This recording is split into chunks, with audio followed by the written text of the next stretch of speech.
So in this section, we're going to have a look how to change our data to a float value. So it has a numerical value. It allows us to do something. So just have a look what we're working with at the minute. And at the moment, our data is stored in a variable called myList, which is fine for the strings, not a problem there. However, our numerical values are also strings, so we know that they won't have a numerical value there. They are just a string, in this case with 3 elements in it. So we need to change these, what are meant to be floats, into a float and leave the strings alone. So let's write ourselves a function to do this.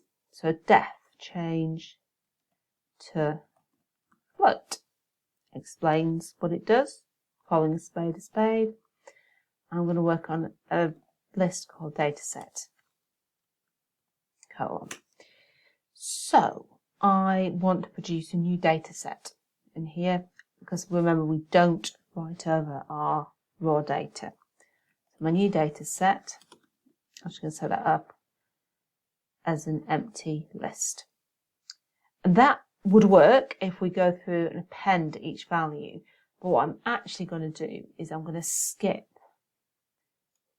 these, which are good strings and corrected strings, don't want to be changed. I'm going to skip these, which are strings as well. So what I'm actually going to do is create a copy of my data set and just go in, index into here and change the ones that need to change into a float. So if you have gone through each one and created a new data set, absolutely fine. Just check that your results match what they should do, that your output is correct. As with always, there's more than one way to do these things. So I'm going to do a for loop. So for I in range len dataset, return. This is going to do every single row that we've got. I know I want to skip this first row because that's fine as it is. So I'm going to start this at 1, but go to the end. I should be tabbed in twice there. So that gets me into here in the first instance. Then I need to get into that list as well. So I need a second loop.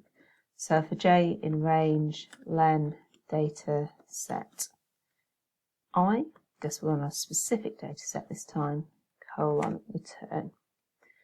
So I'm going to use the same trick that I used here where I knocked off the first element. This time I want to knock off the last element. So I'm just going to take 1 off the length. So that will do 0th, 1st, 2nd, 3rd only, and won't do the 4th. And then I can append this, so I can alter this in my copy of my data set, in my new data set. So my new data set is the ith, jth. So the ith brings us into which element in the overall list it is, and the jth picks out which element inside that list it is. So that I'm actually going to set equal to the float of what it is when it's a string. And I don't need to worry that I've got a load of legitimate strings in there. And in fact, if you tried to change species into a float, you would get an error because I've cut them off by starting from here, from the first element rather than 0, and ending 1 before the end. So my return for this definition, getting back in line, the first one is my new data set. And we run that in, and then we need to check it, remember. So let's run it on our data set. So I'm going to produce a variable name called irisData, which is going to have my data in it. I'm using change to integer as my function, and I'm working on my list. And let's print my data set out, so print irisData, and we can have a look at it. Oh, correct. I'm not changing it to an integer, I'm changing it to a float. That would be a totally different function. There we go. So we've got our names as we should have. but when we get to our data, we have got floats instead of strings, so we can actually do some analysis on this. Excellent. So have a go with the next set of questions yourself if you haven't done so already, and then you can join me in the next video. We can have a look through some answers for those. See you soon.